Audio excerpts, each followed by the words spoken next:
Hey Internet, Austin Smith here with a review of the Kaweco Sport Classic fountain pen and clip, because the clip does not come with it, so I will be talking about that. Let's look at the packaging first. Very simple. I think in Germany and maybe Europe you get a tin, but over here in America you get these, or at least online. Maybe the tin is from the stores and this is from online. I don't know. I know you can get a tin, but this is a very simple cardboard box. Just has a little plastic protective sleeve inside for the pen. It barely fits the pen, as you can see. Very tiny box, very tiny pen. I like that. I don't need the flashiness. You got the website there, Kaweco Pen Company, or KawecoPen.com, since 1883. I like the designs. I like the simplicity. I don't need fancy packaging, even though the pen is $25. I don't need something even a little bit bigger than this. I like the fact that that's there, and $25 really isn't much for a fountain pen. It's a bit for me because I just don't have much money to spend on fountain pens, but it really isn't too terribly much in the grand scheme of fountain pens, and not everything can be the Pilot Metropolitan with an amazing box and an amazing pen for 15 bucks.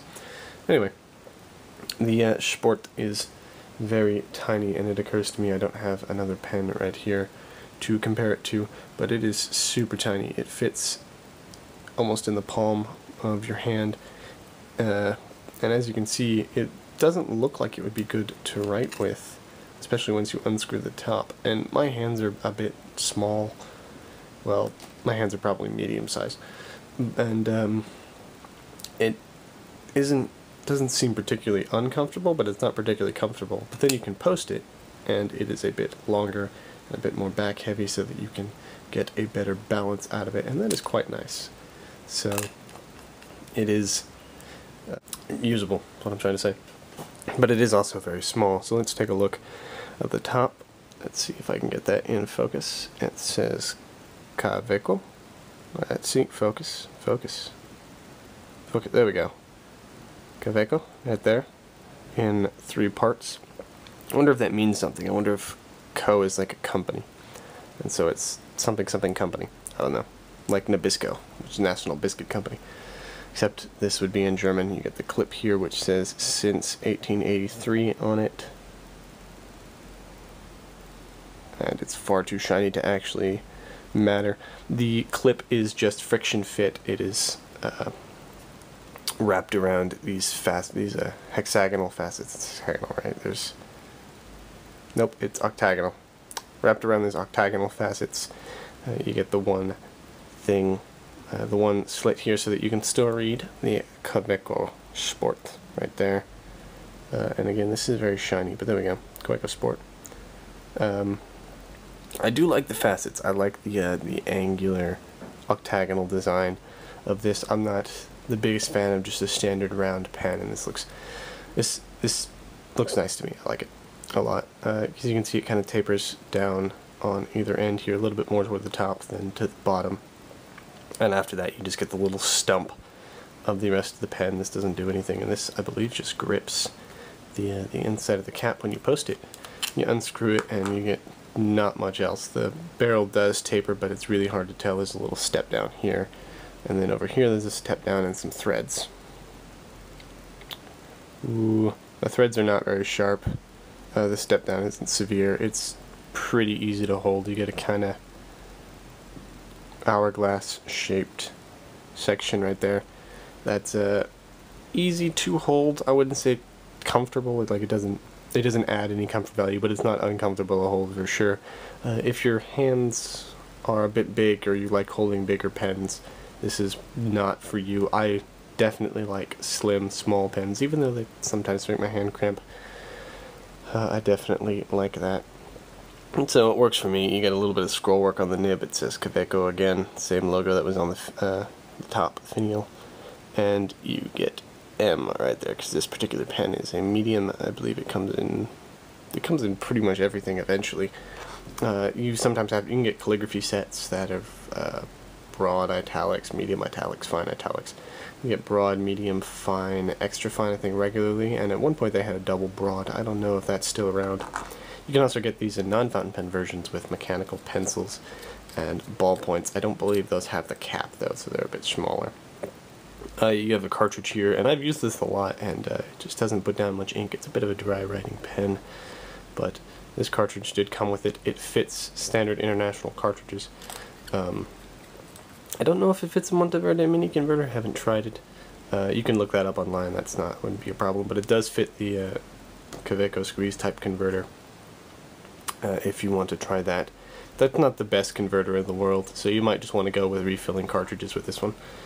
Not the best at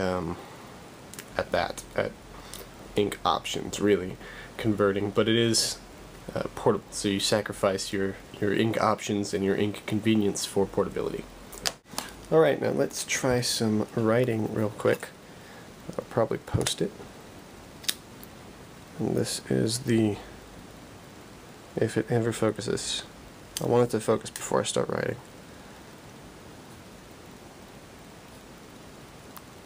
Kaweco Sport classic model. There's a couple different models, and this is a medium, and then the ink is Kaweco blue. Just in the cartridge form, as you saw. Let's write the Quick Brown Fox.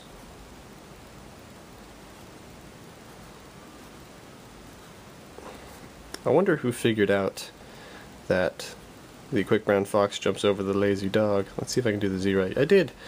Has all of the letters of the alphabet in it. Anyway, I'm just going to scribble here. The ink does keep up on higher, I guess, quality papers. I mean, more coated papers like Clairefontaine and Rhodia, where there's a clay coating. And after just a general period of non-use, the pen does have startup issues. At least mine does. Definite.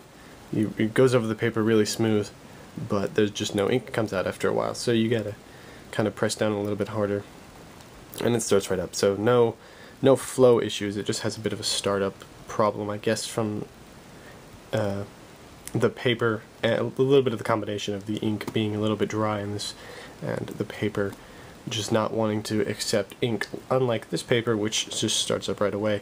And as you can see, there's almost no skipping or anything. I can hold it at a bad angle and it skips a little bit, but at a correct angle it works very well. Now let's see, just this medium nib is not the greatest nib in the world, or the wettest is what I meant. This medium nib is not the wettest in the world, and the paper absorbs ink really fast. Let me see if there's a little bit of flex. I believe there's not. I guess you can kind of say there is, but this medium doesn't really show it particularly well. Also, I'm at a very bad angle because right here is a tripod, and I can't actually move my hand past here, but so my hand keeps bumping into it. But there's not really any sort of noticeable flexibility. There technically is, but that could just be, you know, the more pressure you put on it, you're forcing more ink onto the paper. And almost all tines will open just a tiny bit, but that might not be good for them. I believe the nibs are gold plated, but they're not gold. Actually, I didn't even know if they are gold plated, but they're nice gold looking, but they're definitely not made out of gold, so they're not flexible like a gold nib might be. There's just not much flex to them. They're really more of a convenience type of pen, so you gotta kind of sacrifice the size a little bit. You sacrifice any particular interestingness with the nib or the inks for having a fountain pen with you at all times, and I think that's a pretty good trade-off. And of course you can get a bunch of different nibs, like calligraphy nibs and such, and those add to the usefulness. And you can of course refill cartridges and get some tiny converters, probably modify a converter to get it tinier if you're particularly daring. The clip, I have carried this around for a bit, and the clip shows no sign of being a problem in the slightest. It barely wants to move up right now. I haven't gotten it to slip or anything in all my use. It fits well in a pocket as well, barely. barely notice it.